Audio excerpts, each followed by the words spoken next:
भाई आप लोग जेनजी हैं, गजब की जनरेशन है। आपने वो काम कर दिखाया जो 10-12 सालों में नामुमकिन समझा जाता था, फुल ऑफ एनर्जी। और आपके सिलसिले में जो बातें लोग बयान करते थे कि जेनजी बेकार है, जेनजी डायरेक्शनलेस है, जेनजी बहुत सोती है, जेनजी ने तो दुनिया को जगा दिया। सोती कहाँ है भाई? हम लोगों को जगा दिया। तो ऐसे जनरेशन से मुझसे कहा गया है कि खिताब करें। मेरे 5 बच्चे हैं, 5 जेनजी के हैं। 2 काम मैं अपने बच्चों के साथ नहीं करता, इसलिए आपके साथ भी नहीं करूंगा। एक, क्रिटिसाइज नहीं करता, दूसरा मशवरा नहीं देता। मैं आपके साथ भी आज ना कोई क्रिटिसिज्म करना है, ना कोई डूज एंड डोंट्स देना है, कोई मशवरा नहीं देना है मुझे। फिर आप पूछेंगे क्यों खड़े हुए हैं। मेरा पूरा साइंटिफिक एनालिसिस होगा मेरे सब्जेक्ट पर। साइको एनालिसिस मैं करूंगा, सोशल साइकोलॉजी के पर्सपेक्टिव से मैं अपने सब्जेक्ट पर बात करूंगा। और मैं एक आपके सामने ये तस्वीर रखूंगा कि आप खुद सोचें, हम सोचें कि हम कैसी सोसाइटी बनाना चाहते हैं। What kind of a human being we want to be and what kind of a society we want to construct. ये at the end of the speech ये मुझे गोया के ड्राइव होम करना है इसी पॉइंट को। आज हम इस मौजू पर क्यों बात कर रहे हैं? हया इन ए हाइपर सेक्सुअलाइज्ड वर्ल्ड। इस पर बात करने की जरूरत इसलिए है कि मेरे जहन में 2 सवाल आते हैं। वैसे मेरा तारुफ हुआ नहीं है, मुझे पता नहीं, इसलिए कि बंगाली जबान में हुआ। मैं एक साइकोलॉजिस्ट भी हूं, लाइफ कोच हूं, ट्रेनर हूं मैं, और 1-on-1 काउंसलिंग करता हूं। कम से कम मैंने 10,000 मैन आवर्स काउंसलिंग में लगाए हैं। 1-on-1 काउंसलिंग में मेरे सामने कम से कम मैंने 1000 नौजवान लड़के और लड़कियों की काउंसलिंग की है। मेरे पास जो इश्यूज आते हैं तो 2 क्वेश्चंस हैं मेरे जहन में, वहां से मैं अपनी गुफ्तगू की शुरुआत करता हूं। पहला क्वेश्चन यह है कि इससे पहले दुनिया के किसी जनरेशन के पास पूरी दुनिया उनकी मुट्ठी में हो, कभी नहीं हुआ, सिर्फ आपके पास है। वरना हमारे जमाने में जब फोन आया मामूली सा, तो कर लो दुनिया को मुट्ठी में, ये स्लोगन दिया गया था। उस वक्त स्मार्टफोन नहीं था, लेकिन स्मार्टफोन आने के बाद पूरी दुनिया आपके जेब में है। वैसे हमारे जेब में भी है। मिलियंस ऑफ किताबें इसमें मौजूद हैं, मिलियंस ऑफ पिक्चर्स, फिल्में, मिलियंस ऑफ कनेक्शंस इसमें मौजूद हैं, जिससे आदमी फायदा उठाना चाहे तो फायदा उठा सकता है। लेकिन at the same time millions of websites and connections हैं जो इंसान को हाइपर सेक्सुअलाइज्ड वर्ल्ड में पहुंचा देता है। सवाल यह है कि सेक्सुअलिटी जब इतनी आम हो गई है और अगर लोग समझते हैं कि बहुत मुफीद चीज है, तो दुनिया का हर इंसान को खुश होना चाहिए था। लेकिन ऐसा क्यों है कि हाइपर सेक्सुअलाइज्ड वर्ल्ड में जैसे ही यंगर जनरेशन जाते हैं, लड़के और लड़कियां वहां जाते हैं, कि बड़ा आदमी भी वहां पहुंचता है, तो धीरे धीरे धीरे उसके अंदर एक लोनलीनेस की कैफियत पैदा हो जाती है, उसके अंदर एक गिल्ट का एहसास पैदा होने लगता है, उसके अंदर डोपामाइन का एक ट्रैप है जिसमें जाकर वो फंस जाता है और उससे इंसान निकल नहीं पाता। फिर उसके नतीजे में एंजाइटी, डिप्रेशन, सुसाइडल थॉट्स, ये सब क्यों आम हो रहे हैं? अगर वाकई वो अच्छी चीज थी तो फिर दुनिया में ये मसाइल क्यों पैदा हो गए? सबसे ज्यादा तो मेरे पास केसेस आते रहते, मैं इन सबको डील करते रहता हूं। और दूसरा क्वेश्चन ये है कि जब से शादी के सिलसिले में नौजवानों को आजादी मिली, इससे पहले कोई ऐसी आजादी मौजूद नहीं थी। शादी के लिए अपने वालिदैन जिस लड़के से शादी करते, लड़के खामोशी से शादी कर लेते थे। लड़कियों का भी यही हाल था कि जिसके साथ माँ बाप मंगनी करा दे, शादी करा दे, बस लड़की मान जाती थी। लेकिन आज तो बड़ी आजादी है। लड़के न सिर्फ ये है कि अपने लिए सेक्सुअल पार्टनर का इंतखाब करने की आजादी रखते हैं, लड़कियां भी आजादी रखते हैं। शादी के साथ भी रहना चाहते हैं, शादी के बगैर भी रहना चाहते हैं, अपने ही जेंडर के लड़के के साथ भी साथ रहना चाहते हैं, लड़की के साथ भी लड़की साथ रहना चाहती है। जब इतना बड़ा रेवोल्यूशन आ गया है तो उसके नतीजे में दुनिया तो मजबूत होनी चाहिए थी। लेकिन दूसरा क्वेश्चन यह है कि क्यों शादियां जल्द ब्रेक हो रही हैं?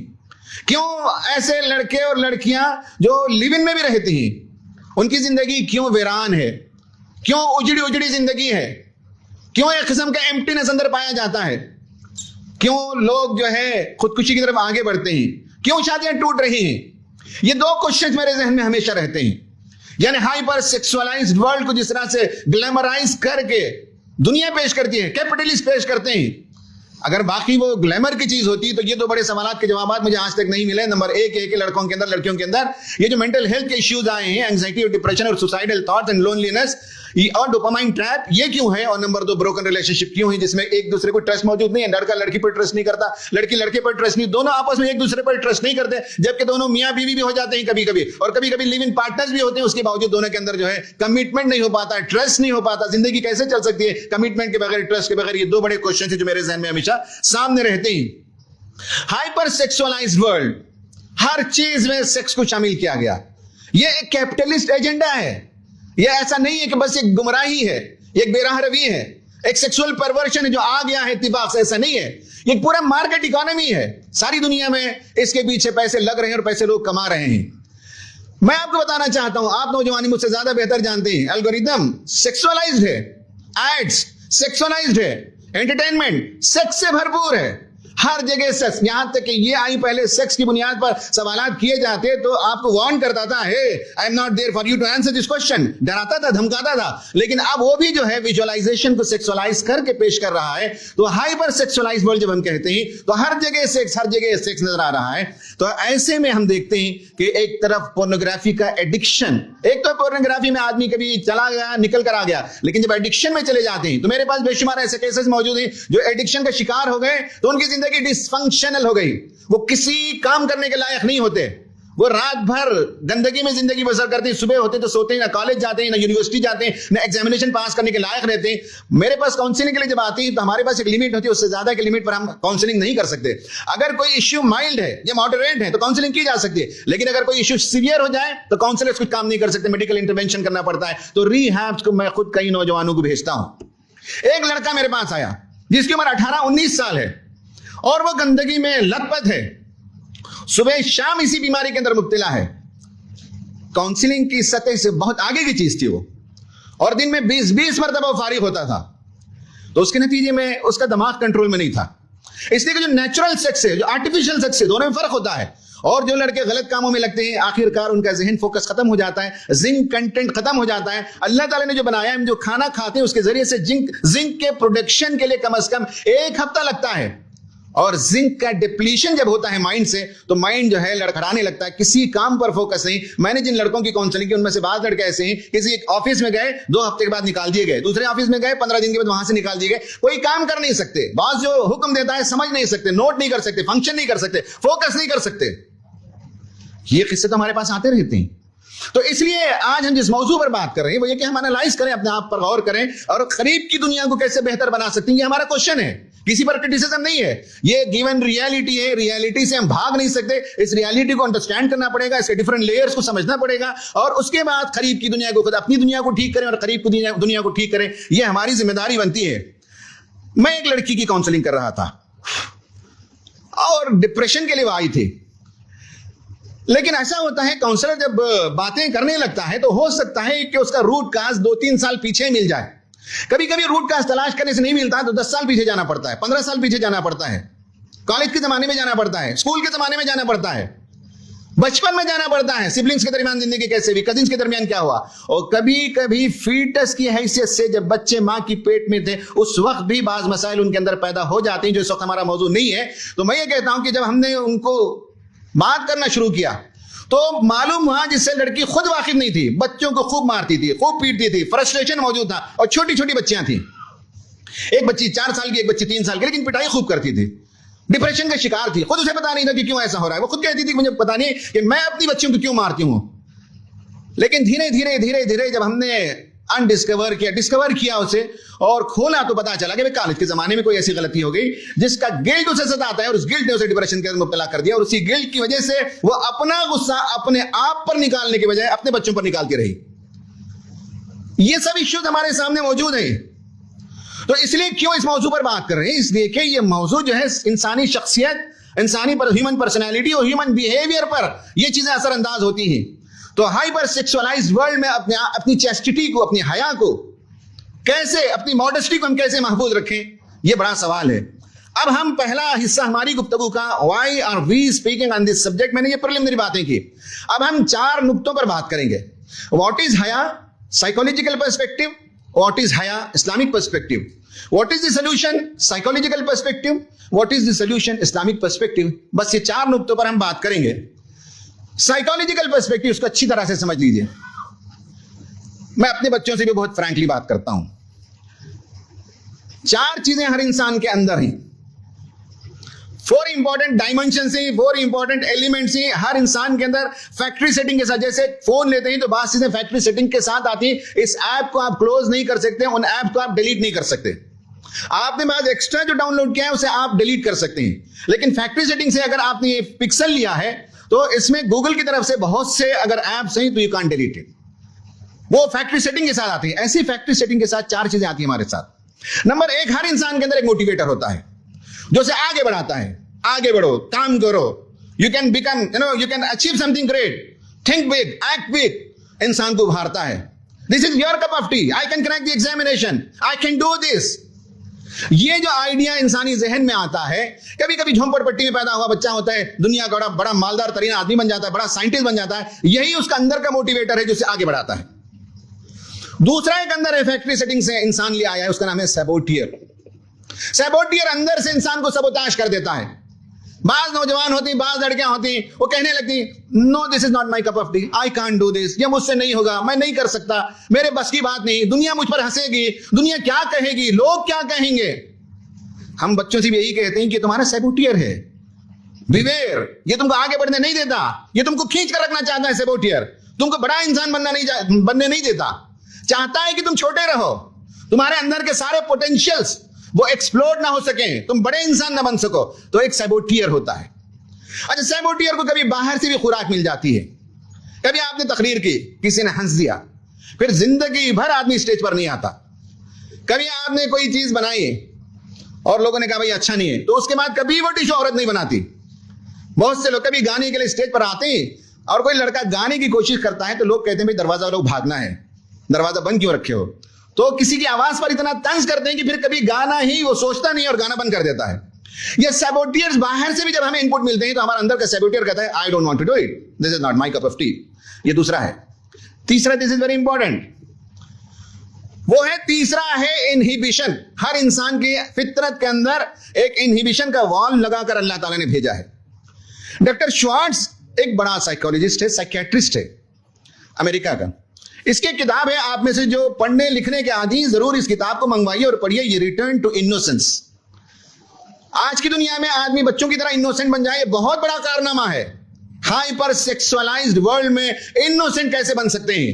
तो ये रिटर्न टू इनोसेंस इस किताब में उसने बताया है कि ये जो इनहिबिशन इंसान लेकर आता है, हर इंसान के अंदर अल्लाह ताला ने रखा है, एक सेफ्टी वॉल है। इंसान सबसे पहले इस इनहिबिशन को तोड़ता कब है? पहले तो ये इनहिबिशन माँ बाप पैदा करते ही, इंसान की फितरत में भी है। जब बच्चा नंगा नहाकर हमाम से बाहर आता है तो माँ बाप कहते हैं भाई ची ची ची पापी शेम, तो बच्चा टवल लपेट लेता है। वहां से उसका शेम बिल्टअप होना शुरू होता है। फिर मेहमान के सामने कभी नंगा नहीं आता, कपड़ा पहन कर आता है, छोटी उम्र में 1.5-2 साल की उम्र से। वहां से जब उसे एहसास हो जाता है कि एक इनहिबिशन मेरे अंदर है, इसे नहीं तोड़ना चाहिए, फिर उसके बाद इंसान धीरे धीरे इनहिबिशन तोड़ना शुरू करता है। डॉक्टर श्वार्ट्ज के मुताबिक सबसे पहले इंसान इनहिबिशन तोड़ता है जब दोस्तों की महफिल में गंदी बातें सुनने का आदी होता है, तो उसका इनहिबिशन के अंदर एक क्रैक आता है। लड़के जब जमा होते हैं तो लड़कियों की बात करते हैं, लड़कियों की बॉडी की बात करने लगते हैं और इस तरह की और गंदी बातें करने लगते हैं। तो पहले सुनने के लिए आप जब आमादा हो गए तो एक क्रैक पड़ गया। फिर उसके बाद इंसान जो गाली देने लगता है, गंदी बात मुंह से बोलने लगता है, तो वो क्रैक और बड़ा हो जाता है। हमने जिंदगी में आज तक कभी गाली नहीं दी, लेकिन हम जब नॉर्थ इंडिया में आए तो देखते हैं दिल्ली में उठने बैठने के साथ आदमी बड़ी आसानी से गाली देते रहता है। गाली लोगों के लिए बहुत आसान है। तो गाली देने का मतलब है उसका इनहिबिशन टूट चुका है। फिर उसके बाद लड़की से करीब जाना जो उसके लिए जायज नहीं है, और उससे ऐसी बातें करना जो बिल्कुल ममनू है, यह इनहिबिशन तोड़ने का तीसरा कदम है। फिर इंसान और आगे बढ़ता है और सेक्स में इंडल्ज होता है, तो इनहिबिशन पूरी तरह से बर्बाद हो जाता है। फिर वो कहता है कि इल्लीगल सेक्स के नतीजे में इल्लीगल बच्चे जब आ जाते हैं पेट में तो उसे अबॉर्ट किया जाता है। गोया कि एक गुनाह के बाद दूसरा, दूसरा के बाद तीसरा, तीसरा के बाद चौथा, आदमी उस मंजिल तक पहुंच जाता है। उसकी शुरुआत हुई है गंदी बातों को सुनने के लिए। आदमी जब आदी हो जाता है, उसके इनहिबिशन को तोड़ देता है, मजे लेने लगता है, तो वहां से इंसान के अंदर बर्बादी आने लगती है। ये तीसरा है एलिमेंट जो हर इंसान लेकर आया है, इनहिबिशन लेकर आया। और चौथी और आखिरी बात है कि गिल्ट लेकर आया है। कोई आदमी गिल्ट को निकाल नहीं सकता। ये उसकी सेटिंग है कि जब गलत काम करता है तो इंसान को अंदर से कोई चीज है जो काटती है, इंसान को अंदर से बेकरारी होने लगती है, रोने लगता है, थरथराने लगता है, खोया खोया सा हो जाता है, दिल किसी काम में नहीं लगता, और गुनाह के नतीजे में वो एक सेंस ऑफ गिल्ट के अंदर मुब्तला रहता है। और बाज़ दफे यही गिल्ट की फीलिंग लोगों को अपनी जान खत्म करने और सुसाइड तक पहुंचा देता है। ये गिल्ट का एक इस्लामी हल है, वो है तौबा है। जिस वक्त हमारा मौजूद नहीं है, बाद में हम बात करेंगे। ये साइकोलॉजिकल पर्सपेक्टिव है हया के सिलसिले में। जो इनहिबिशन मैंने कहा उसे आप चाहें तो आसान जुबान में इस्लामिक कॉन्सेप्ट ऑफ हया समझ सकते हैं। हया का कोई इक्विवेलेंट किसी जुबान में नहीं है।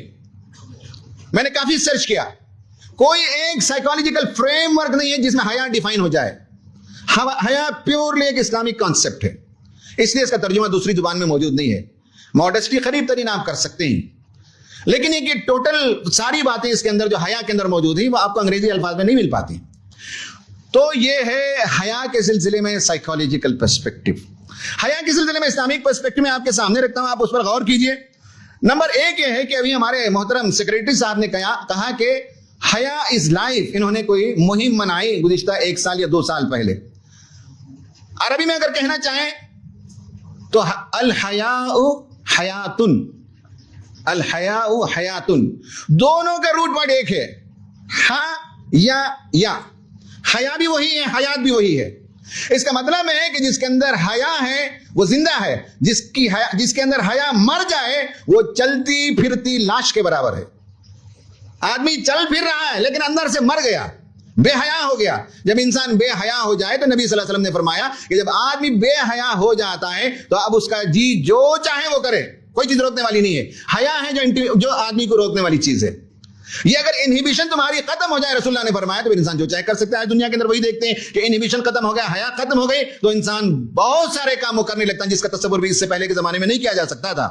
आप सल्लल्लाहु अलैहि वसल्लम ने फरमाया कि हर मजहब की खुसूसियत होती है, मैं जो दीन लेकर आया हूं उसकी इम्तियाजी खुसूसियत, उसका डिस्टिंक्शन जो है वो हया है।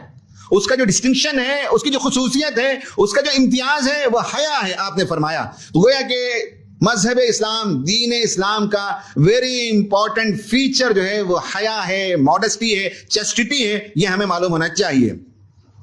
हया के सिलसिले में इस्लाम एक मॉडरेट बीच का रास्ता देता है। वमिन आयातिही अन खलक़लकुम मिन अनफुसिकुम अज़वाजन लितस्कुनू इलैहा व जअल बैनकुम मवद्दतन व रहमा। कहा कि सेक्स इस्लाम में कोई गलत चीज नहीं है, सेक्स गुनाह नहीं है, सेक्स का तसव्वुर गुनाह नहीं है।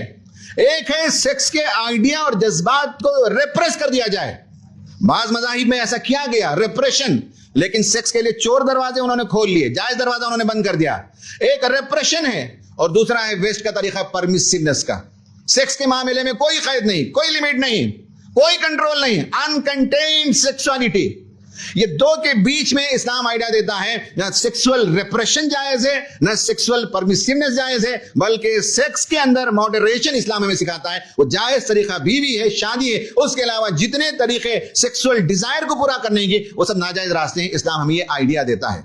तो हया के सिलसिले में ये इस्लामिक पर्सपेक्टिव है जो हमारे जहनों में रहे। हया क्या है?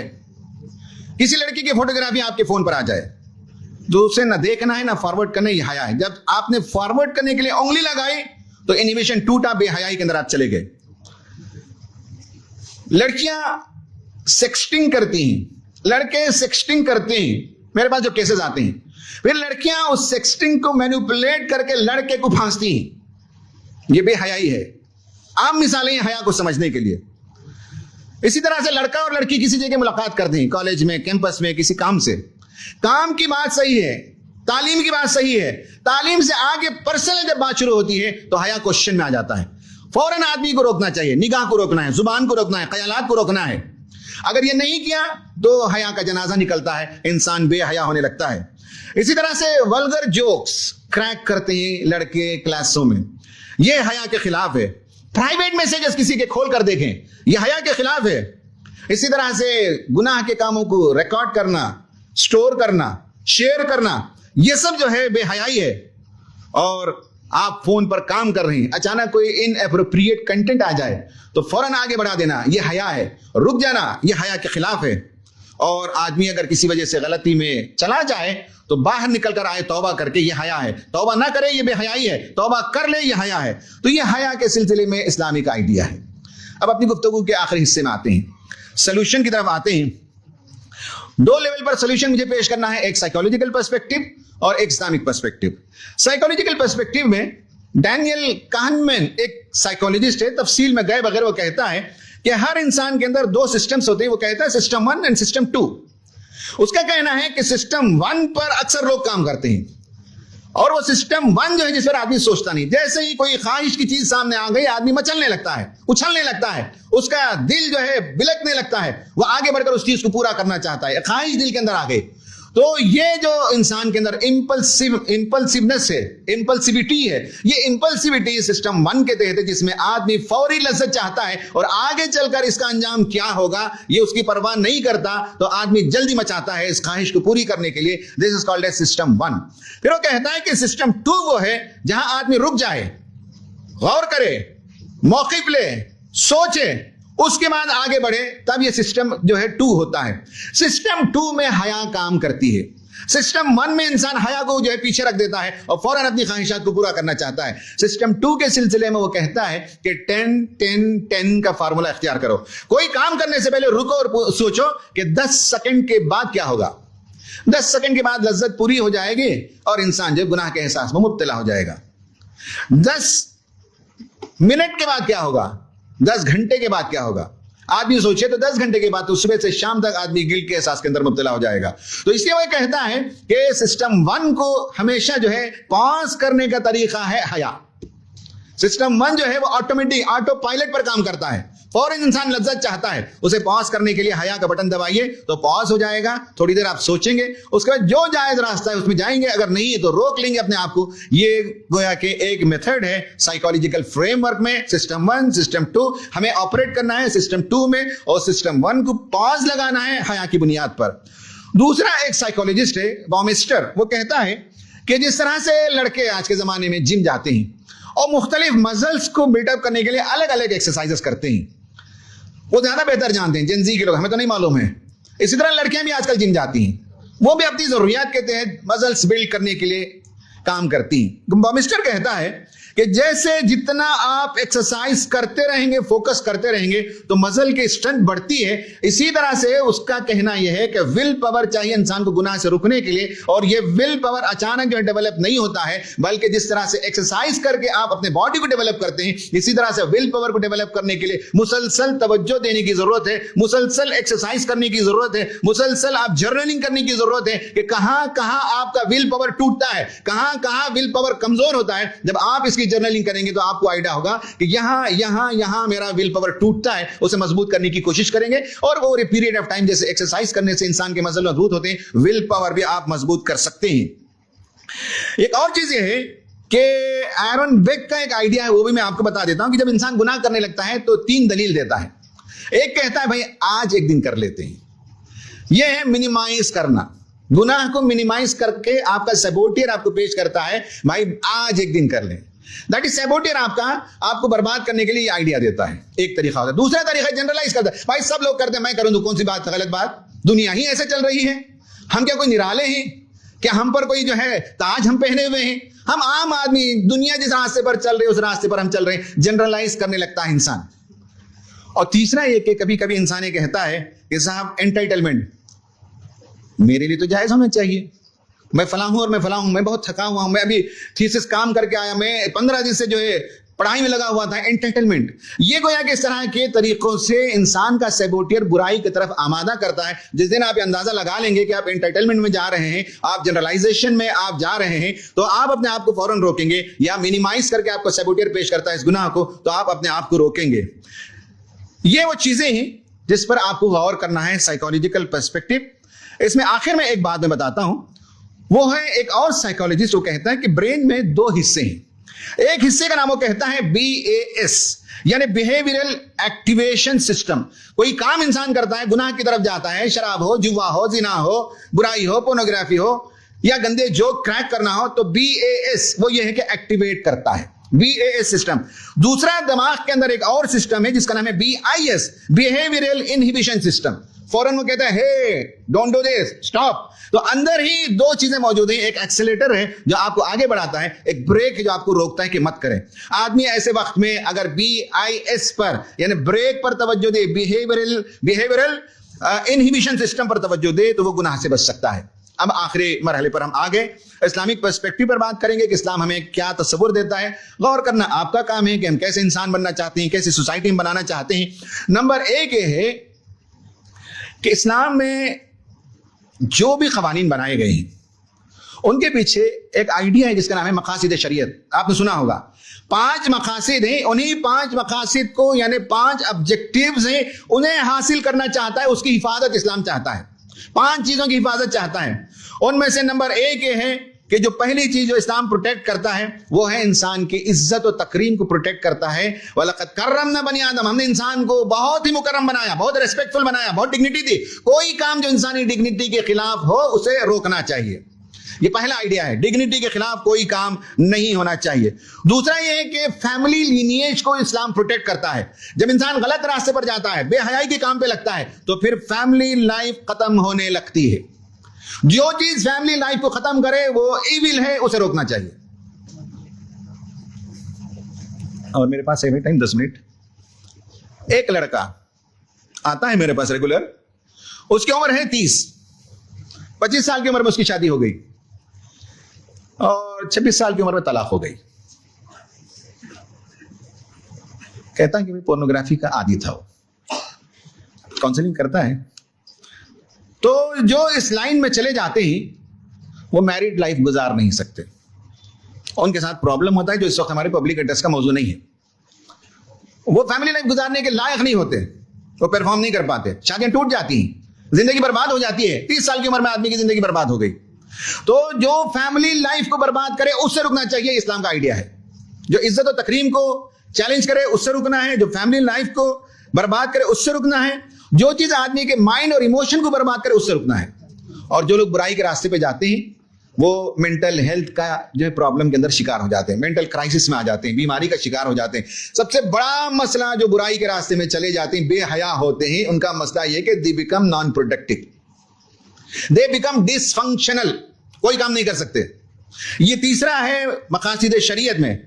चौथा है एक्सप्लॉइटेशन और इनजस्टिस से इस्लाम बचाता है। जो बुरे रास्ते पे जाते हैं वो अपनी औरत का एक्सप्लॉइटेशन करते हैं, वो उनके साथ इनजस्टिस करते हैं पार्टनरशिप में। तो ऐसा काम भी जो खानदान को तोड़े, औरत पर जुल्म करे, ये भी इस्लाम में नाजायज है। और आखिरी बात यह है कि जो चीज इंसान की स्पिरिचुअल इंटेग्रिटी को बर्बाद करे इस्लाम उससे मना करता है। और पोर्नोग्राफी और बेहयाई के काम को इस्लाम में मालूम होता है कि इंसान की स्पिरिचुअल एंटिटी और उसकी स्पिरिचुअल आइडेंटिटी को बर्बाद कर देती है। तो हर 5 पहलू से इस्लाम में 5 मकासिद शरीयत हैं, हर 5 पहलू से बेहयाई के काम इंसान के लिए नुकसानदायक है। इस्लाम चाहता है कि उससे रोका जाए। इस्लाम ये आइडिया देता है कि हमारा जो जिस्म है वो अमानत है।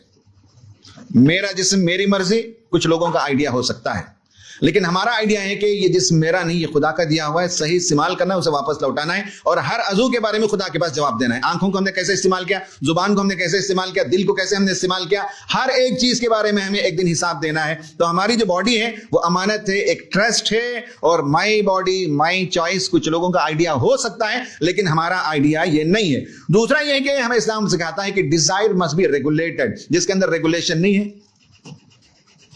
क्या आवाज रही, फैन की आवाज है? क्यों अचानक अब आवाज शुरू कर दिया इसने? ये मुझे बता रहा है कि टाइम खत्म हो गया। तीसरा इस्लाम कहता है वला तक़रबुज़ ज़िना, जिना ना करो, नहीं कहा, जिना के करीब भी ना जाओ। वो तमाम चीजें जो इंसान को जिना तक ले जाने वाली चीजें, उन सबसे रुकना है। बेहयाई की बातें, गंदी बातें, पोर्नोग्राफी, लड़कियों के साथ छेड़छाड़ और मैरिज से पहले जितने हरकत आज की दुनिया में आम है, उन सब से रुकना। इसलिए कि जिना से पहले के जितने रास्ते हैं उनसे बचने की इस्लाम हमें तालीम देता है। और आखिर बात यह है कि इस्लाम जो है ये बहुत इंपॉर्टेंट है। हया को मेंटेन करने में किसी एक की जिम्मेदारी नहीं है, दोनों जेंडर की जिम्मेदारी है। ये आखिरी बात है और मोस्ट इंपॉर्टेंट है। लड़कों के हया को बाकी रखने के लिए लड़कियों को सपोर्ट करना पड़ेगा, क्या करना है वो जाने। और लड़कियों के हया को बाकी रखने के लिए लड़कों का तर्ज अमल बदलना पड़ेगा, लड़कों का रवैया बदलना पड़ेगा, लड़कों की जुबान बदलनी पड़ेगी, लड़कों का बिहेवियर बदलना पड़ेगा। तो लड़कों के हया को प्रोटेक्ट करने के लिए लड़कियों का भी काम है और लड़कियों के हया को प्रोटेक्ट करने के लिए लड़कों का काम है। ये एक यूनिक आइडिया है जिसे आज दुनिया नहीं मानती। दुनिया ये कहती है कि उनकी जिम्मेदारी नहीं, दोनों की जिम्मेदारी है। उसे हया देने के लिए मुझे अपना रवैया बदलना होगा और मेरे हया के लिए सामने वाले का भी रवैया बदलना होगा। ये इस्लामिक आइडिया है। इस पर मैं अपनी बात खत्म करता हूं। मैंने तफसील से गुफ्तगू की। मैंने पहले why we are speaking on this subject पर मैंने बात की। मैंने बहुत से केसेस का हवाला दिया। मैंने कहा कि दुनिया के अंदर इस वक्त एक किस्म की जो है क्राइसिस से दुनिया गुजर रही है। बहुत बड़े मसाइल मेंटल हेल्थ के, बहुत से चैलेंजेस इस वक्त यंगर जनरेशन के सामने। ये चैलेंजेस, इस क्राइसिस को मैंने 2-3 मिसालों से पेश की, और उसके बाद मैंने हया के साइकोलॉजिकल पर्सपेक्टिव, इस्लामिक पर्सपेक्टिव पर गुफ्तगू की, फिर इस्लामिक सोल्यूशन भी मैंने पेश किया और साइकोलॉजिकल सोल्यूशन भी पेश किया। अल्लाह ताला से दुआ है कि अल्लाह ताला हम सबको बाहया जिंदगी बसर करने की तौफीक अता फरमाए। अपने अंदर अल्लाह ताला ने जो जिनसी जज्बात दिए हैं उसका तहफ़्फ़ुज़ करने और उसे सही रास्ते में इस्तेमाल करने की तौफीक अता फरमाए, और जितने गलत रास्ते हैं उन सब से बचने की अल्लाह ताला हमें तौफीक अता फरमाए। आमीन।